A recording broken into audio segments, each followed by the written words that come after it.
پتھر کی طرح، تو زمین سے اٹھ کر اس طریقے سے جدوجہد کر کے یہ ایک خواب لے کر دلی پہنچے، اور اس خواب کو کس طرح جدوجہد کے ساتھ پورا کیا، اور آج ماشاء اللہ جس مقام پر ہے، ظاہر مجھ سے زیادہ خوش ہونے والا کون کہ میرا شاگرد بھی ہے۔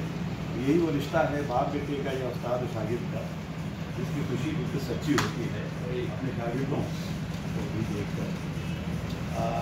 ممتاز صحافی کو بار بار کہا جا رہا ہے، یہ ہیں بھی، لیکن اچھی بات یہ ہے کہ یہ انہوں نے ان کے اندر ایک ادیب تھا، ایک تخلیقات تھا، اس کو صحافت کے ساتھ ساتھ اس کو انہوں نے زندہ رکھا۔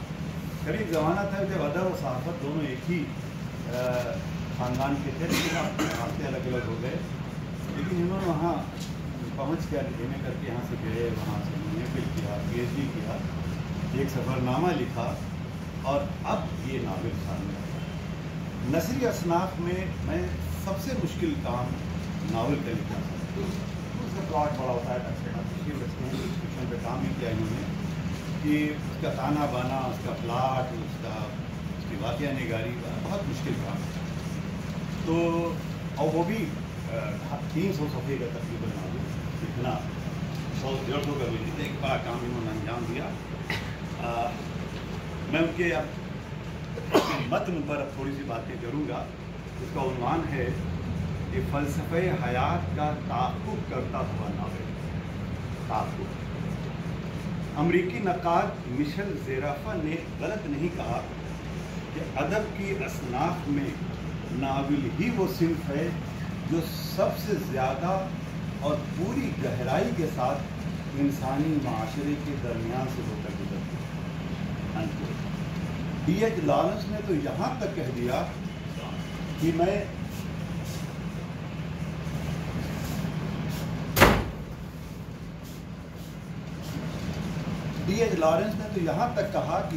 ایک زندہ انسان ہوں، اس لیے کہ میں ایک ناولسٹ ہوں، اور چونکہ میں ناولسٹ ہوں اس لیے میں اپنے آپ کو کسی سنت، فلسفی، سائنسداں سے برتر سمجھتا ہوں۔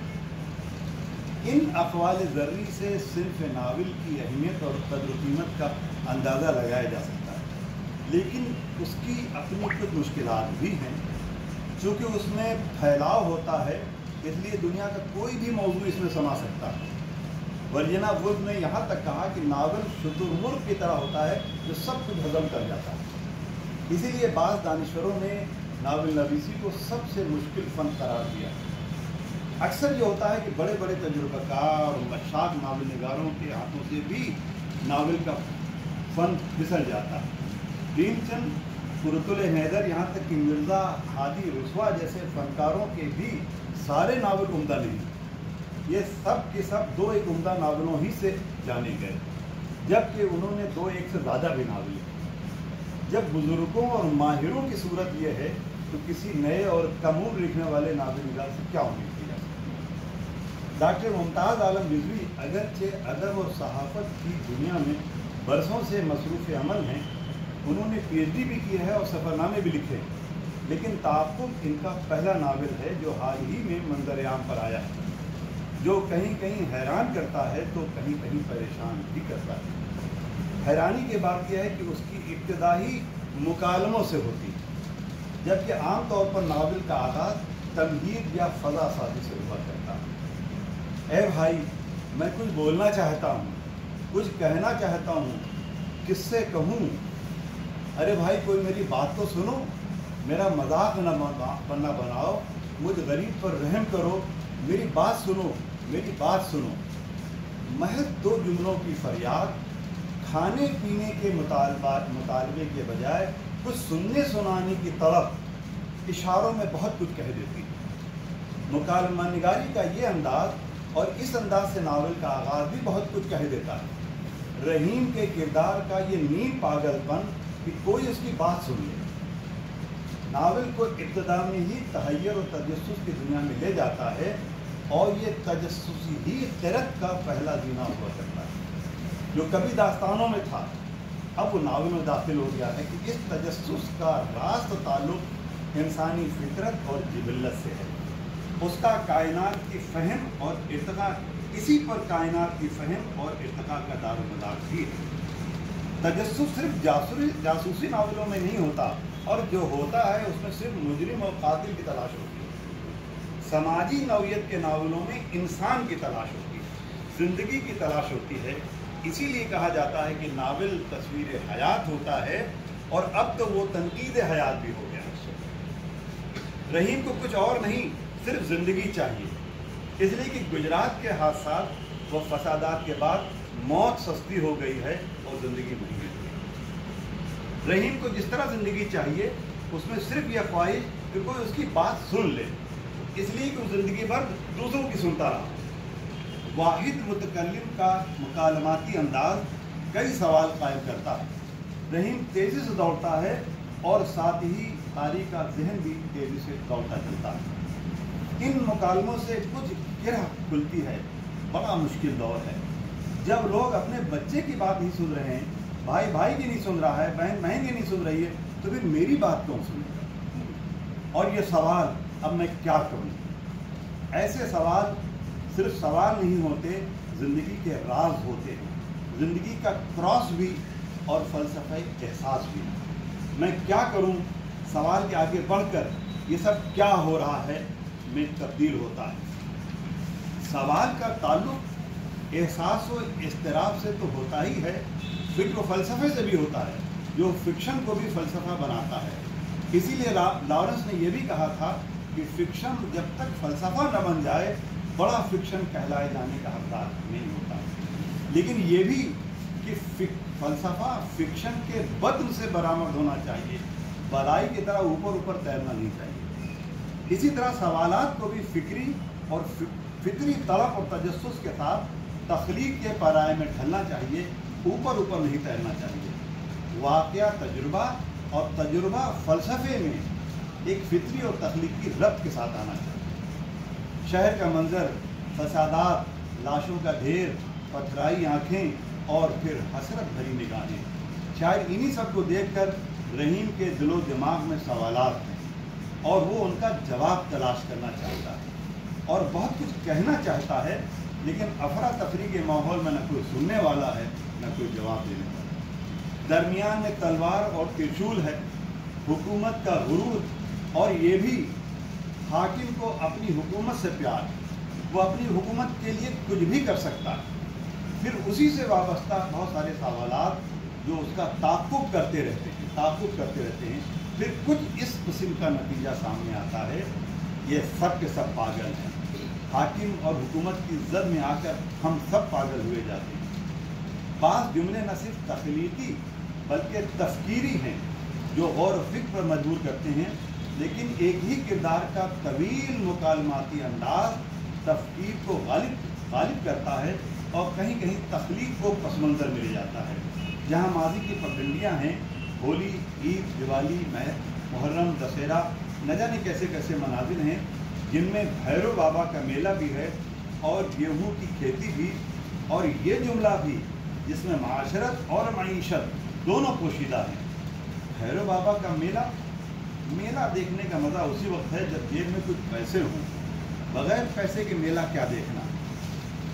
मेले से नावल में वसअत आती है, नरेश, महाजन, चमार जैसे किरदार दाखिल होते हैं। जहाँ किरदारों के इजाफे हैं, वहीं तसादुम के भी सिलसिले शुरू होते हैं कि हंगामे पे मौकूफ़ है दुनिया सारी। इन्हीं हंगामों से ही फिर सवाल जन्म लेते हैं।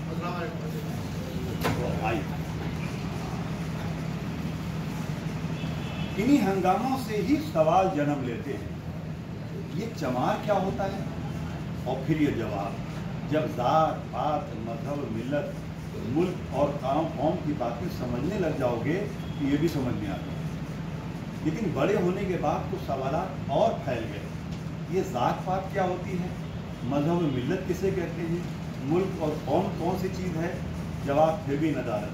वो तो प्रेमचंद की उस लकड़ी और लकड़ी की उस गांठ की तरह है जिसे चीरते हुए दुखी चमार दम तो तोड़ देता है, लेकिन गांठ नहीं खुलती, जैसे समाज की और ज़ात पात की गांठ नहीं खुलती। नावल में गांव आता, गांव में बाप, झिंगुर की आवाज़ में फ्रीद और फ्रीद में रज़मियत यानी टकराव। फिर वो सवाल, फिर बताओ ये चमार होता क्या है। इन्हीं सवालों के साथ रहीम बड़ा होता है, लेकिन उम्र के साथ साथ सवालात भी बड़े होते जाते हैं। इसलिए कि गांव का बाग हो या शहर का चौराहा, सकाफत हो या सियासत, अदालत हो या हुकूमत, सवालात तो हर जगह मुंह फैलाए खड़े हैं। ज़िंदगी खुद एक सवाल बनकर रह गई है। फिर दुर्गा भाई की दास्तान शुरू होती है और नावल और आगे बढ़ता है। लेकिन वहाँ भी हुकूमत है, शहंशाह है और गुड़िया है, और गुड़िया के पिटारे में एक बालिश का आदमी, बालिश्ते खां। लेकिन यहाँ भी एहसास इस्तराब जो रहीम का है, जो कारी का है और जो मुसन्निफ का है, वही बालिश्ते खां बादशाह को देव से बचाते हैं। और नसीहत सामने आती है कि किसी को छोटा या बड़ा नहीं समझना चाहिए, किसी को कमज़ोर और कमतर नहीं समझना चाहिए। दास्तान फिर हकीकत में बदलती है, नमाज, अम्मा और दिन की धूप में नावल फिर आ जाता है। और फिर ये सवाल, ये गरीब क्या होता है, ये मालिक क्या होता है। जवाब मिलता है सबका मालिक एक है। तो फिर सवाल, अगर सबका मालिक एक है तो फिर हमारे और नरेश में फ़र्क क्यों है। कोई 2 वक्त की रोटी के लिए दिन रात मेहनत करता है, फिर भी उसे भूखा सोना पड़ता है। लेकिन कोई कुछ भी नहीं करता, फिर भी भूख खाता है। मैं कल नरेश से पूछूंगा कि अगर सबका मालिक एक है तो चमरोटी अलग क्यों बन गई, कोई क्यों गरीब है और कोई क्यों अमीर है। सवाल दर सवाल, जवाब नदारत, बड़े हुए और बड़े बड़े सवालात, जवाब यहाँ भी नदारत। ये दुनिया सवालों के घेरे में अज़ल से है और शायद अबद तक रहेगी। इसलिए कि दुनिया बनाई तो खुदा ने, लेकिन चला रहा है उसका इंसान। खुद गर्ज और तकब्बुर से भरा पूरा इंसान। बकौल शायर कि खुदा का रिस्क तो हरगिज़ ज़मीन पे है, मगर कोई है बांटने वाला, कोई है छीनने वाला। लेकिन उसके बावजूद ये दुनिया खूबसूरत है। फितरत उसी अंदाज से खूबसूरती लपेटे है जो खुदा ने ताकी।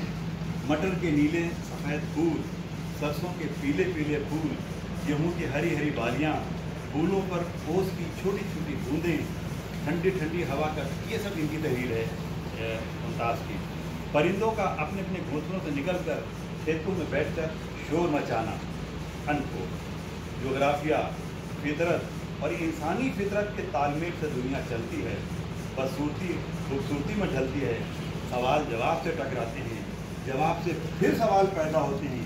यही ज़िंदगी का रज़्मिया है और इसी रज़्मिया को मुमताज़ आलम रिज़वी ने सलीक़े से अपने नावल में पेश करने की कोशिश की है। रूसी दानिश्वर रॉल्फ फॉक्स ने कहा था कि नावल में जीवन संग्राम होता है, वो एक महा रज़्मिया होता है।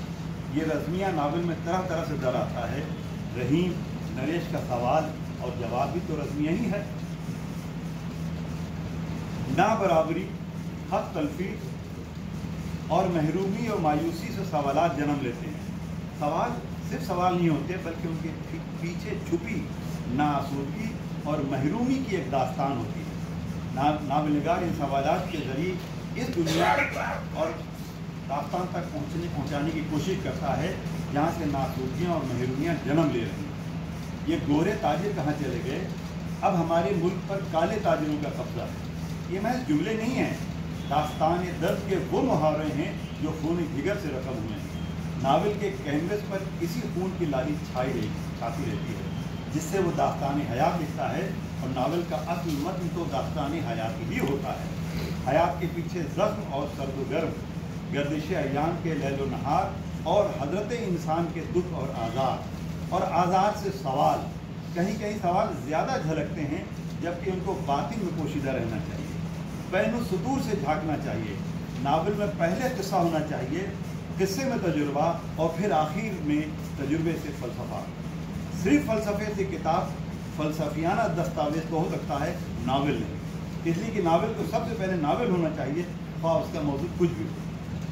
मुमताज़ आलम ने अगरचे तरह तरह के किरदारों को लाकर इसे किस्सा बनाने की शौरी कोशिश की है और इसमें बड़ी हद तक कामयाब भी हुए हैं। जैसे गुलजार चचा का रात की तन्हाई में गुजरना और बच्चे का रोना और फिर बच्चे का भूत बन जाना। दीगर किस्से, ये किस्से भी सिर्फ किस्से नहीं हैं,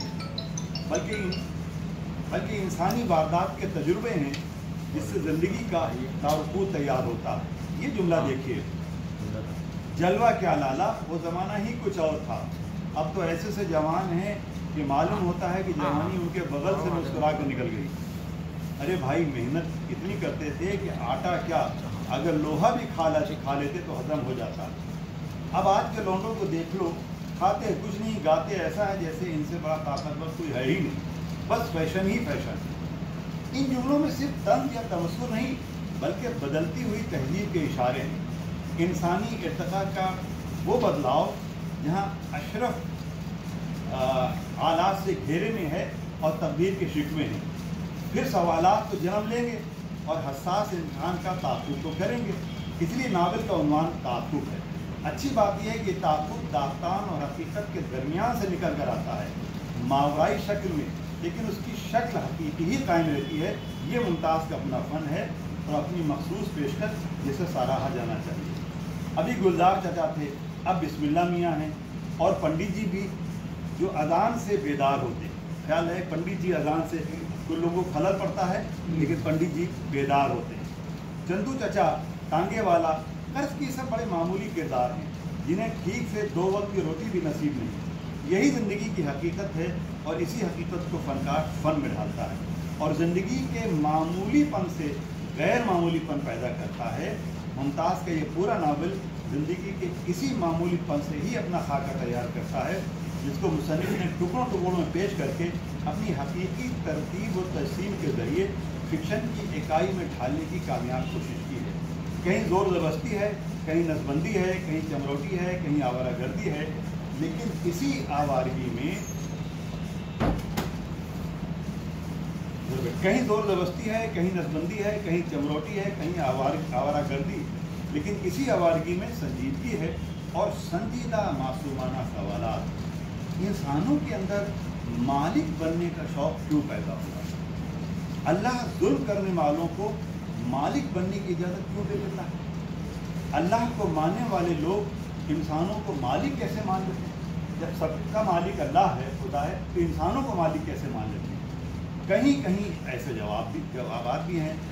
इसका सीधा जवाब यह है कि अल्लाह को लोग मालिक मानते ही नहीं। जो लोग अल्लाह को अगर मालिक मानते हैं तो फिर वो इंसानों को मालिक नहीं मान सकते। और ये भी, बेटा ये दुनिया बहुत ही लालची जगह है, हर रोज़ एक नई ख्वाहिश से ज़िंदगी का आगाज़ करती है। ये जुमले नहीं, ये फ़लसफ़े हैं। इनसे नावल का मरकज़ी ख्याल ज़ाहिर होता है, लेकिन कहीं कहीं ख़यालात का गैर ज़रूरी फैलाव तख्लीक़ को मुतासिर भी करता है। लेकिन अच्छी बात यह है कि इस फैलाव में उलझाव पेश करके नावल निगार ने सिर्फ एक इंसान की नहीं, पूरी ज़िंदगी की उलझन पेश कर दी और नावल यहीं से फ़लसफ़े का रूप लेने लगता है। एक अच्छे नावल का वक्त यही होता है कि वो पोशीदा पहलुओं को फ़नकाराना तौर पर ज़ाहिर करे। फॉस्टर ने कहा था कि इंसानी ज़िंदगी के पोशीदा पहलुओं को ज़ाहिर करने की जो क़ुव्वत नावल में पाई जाती है, वही उसकी सबसे बड़ी ख़ुसूसियत है और यही उसे दीगर फ़नून से मुख्तलिफ भी करती है। मरकज़ी किरदार का ये जुमला बड़ा मसला है, बड़ा कन्फ्यूजन है, मैं कब बातें समझने लगूँगा। बड़ा मसला ही नावल को बड़ा बनाता है और कन्फ्यूज़न या कशमकश से ज़िंदगी की असल हैत ज़ाहिर होती है। इसी तरह फ़िक्शन का झूठ भी ज़िंदगी की सैकड़ों सच्चाइयों से बड़ा होता है, इसलिए वो नए सच को दरियाफ्त करता है। एहसान साहब सुनिए, बहुत कीमती जुमला निकल गया आपसे। इसी तरह फ़िक्शन का झूठ भी ज़िंदगी की सैकड़ों सच्चाइयों से बड़ा होता है, इसलिए कि वो नए सच को दरियाफ्त करता है और नए सच को दरियाफ्त करने के लिए चमरोटी के सच को भी समझना ही होगा। गुर्बत इफलास को तब्दील के बजाय तस्वीर हयात में देखना होगा, वक्त को समझना होगा और वक्त को तलाश करना होगा। ये राकिब नहीं, नावल के इशारात हैं जो बैनुस सुदूर से जन्म लेते हैं और यही एक अच्छे नावल के इशारे हुआ करते हैं। नावल जैसे जैसे आगे बढ़ता है, आज के हालात से रिश्ता जोड़ने लगता है, गांव से निकलकर शहर की तरफ आ जाता है और शहर के फसादात, हालात और संग साहब के ये ख्यालात। सिंह साहब ये लगा कि जैसे जनसंग वाला मियाँ, एक दिन देखना हिंदुस्तान तबाह हो जाएगा, हिंदुस्तान गिरवी हो जाएगा, हिंदुस्तान फिर गुलाम बन जाएगा। और फिर नावल राम रहीम, हिंदुस्तान पाकिस्तान, भगवा रंग जमाती रंग में डूबकर एक नई फ़ज़ा में चला जाता है। ये सब वो मारूज़ात हैं जिसे समाजियत اور خارجیت اس تخلیقیت پر حاوی ہونے لگتی ہے اور ناول کا باطن خارج میں تبدیل ہونے لگتا ہے اور پھر ایسے جملے سامنے آتے ہیں. اب لفظ میں آدمی بننے میں کتنا وقت لگتا ہے؟ کوئی لفظ نہیں پڑھ نہیں پا رہا ہوں. یوگی ڈھونگی رنگا بلا سبھی تو اب سیاست میں ہیں. اب سیاست میں آدمی داخل ہونے میں کتنا وقت لگتا ہے؟ یوگی ڈھونگی رنگا بلا سبھی سیاست میں ہیں. اب چیف جسٹس آف انڈیا جیسے معتبر عہدے پر فائز رہنے کے بعد لوگ سیاست میں داخل ہو رہے ہیں. کوئی گورنر بن رہا ہے, کوئی ممبر پارلیمنٹ بن رہا ہے اور ناول بھی سیاسی ہونے لگتا ہے. سیاست آج کی حقیقت ہے اور حقیقت کی پیشکش ناول کی حقیقت ہے, لیکن درمیان میں فن اور اسلوب کے ایسے عناصر ہیں جو حقیقت میں رمزیت بھرتے ہیں, جسے ابتدا میں گلزار چچا بسم اللہ میاں بھرتے ہیں, لیکن بعد کے حصے میں یہ تخلیقی عمل نہ پنڈت سے ہو پاتا ہے نہ مولوی سے. اس لیے سمجھتے چلنا چاہیے کہ زندگی کی حقیقت کچھ اور ہوتی ہے اور تخلیقی حقیقت کچھ اور ہوتی ہے. ہر واقعہ تخلیقی تجربہ نہیں بن پاتا اگر اس میں فکر و خیال کی تخلیقی آمیزش نہ ہو. اس لیے ناول کا پہلا حصہ جس قدر دلچسپ معنی خیز ہے, جس میں سوالات ہیں, دوسرا حصہ اتنا نہیں جس میں جواب ہی جواب ہے. ناول نگار چونکہ ممتاز صحافی بھی ہے, اس لیے صحافت در آتی ہے. یہ بھی کوئی بری بات نہیں ہے کہ آج کی سیاست اور سے ہر شخص روبرو ہے, لیکن صحافت ہو یا سیاست, یہ آج کی صحافت اور آج کی سیاست سے ہر شخص روبرو ہے. لیکن صحافت ہو یا سیاست یہ سب بھی تخلیقی عمل ہیں اور ناول ان سب سے بڑھ کر جس کا اندازہ نہیں ہوتا اور اکثر وہ سپاٹ واقعہ نگاری کا شکار ہو جاتا ہے اور گودی میڈیا کی گود میں چلا جاتا ہے. ممتاز عالم رضوی نے اس بات کی پوری کوشش کی ہے کہ کرداروں و مکالموں کے ذریعے اور تخلیقی عمل کی چستی اور درستی سے ناول کی فضا قائم رہے اور اس میں وہ بڑی حد تک کامیاب ہیں, اس لیے کہ وہ آج کے سیاسی پیتروں سے جس قدر واقف ہیں عام آدمی نہیں. فسادات رام کے نعروں میں اور یہاں تک کہ جماعت کے اداروں میں بھی کتنے بڑے بڑے کھیل ہیں, اس سے بھی عام آدمی کی واقفیت اتنی نہیں. لیکن واقفیت اور معرفت میں فرق ہوا کرتا ہے اور معرفت پیدا ہوتی ہے تخلیقی رمزیت سے. مشکل یہ ہوتی ہے کہ سپاٹ و سادہ حقیقت میں وہ رمزیت کس طرح پیدا کی جائے. اس لیے کہ ناول بقول وارث الوی, جملہ سنیے گا کسان صاحب, وارث الوی نے بہت خوبصورت جملہ کہا کہ شاعری تو آدھی زمین سے اوپر ہوتی ہے اور آدھی نیچے, ناول خالص زمین کے اوپر کی چیز ہوتا ہے. زمین کی چیزوں میں بھی گہرائیاں ہوتی ہیں اور ان گہرائیوں میں یہی رمزیت ہوتی ہے اور تخلیقیت. صرف واقعہ نگاری سے عمدہ ناول کی تشکیل نہیں ہوتی. پرنٹن نے بھی ایک جگہ لکھا ہے کہ انسان فطرتاً دیوتاؤں کی طرح ہے, زمانے کے جال فریب یا حالات سے مجبور ہو کر وہ اپنا تقدس کھو بیٹھتا ہے. ادب اسی تقدس کو اپنی جگہ مستحکم کرنے کی کوشش کرتا ہے, اپدیشوں سے نہیں, نصیحت سے بھی نہیں, جذبات کو متحرک کر کے دل کے نازک سوالوں پر چوٹ لگا کر اور نیچر سے ہم آہنگی پیدا کرتے ہیں. اب اس کا کیا کیا جائے کہ جو چوٹ رحیم کے سوالوں سے لگتی ہے وہ سیاسی نعروں سے نہیں. حالانکہ ممتاز نے کچھ چیزیں اور حسرتیں ڈال کر ذہن کو بار بار کھودنے کی کوشش کی ہے اور اس میں وہ کامیاب بھی ہوئے ہیں اور ناول کی سچی شکل بن بھی گئی ہے.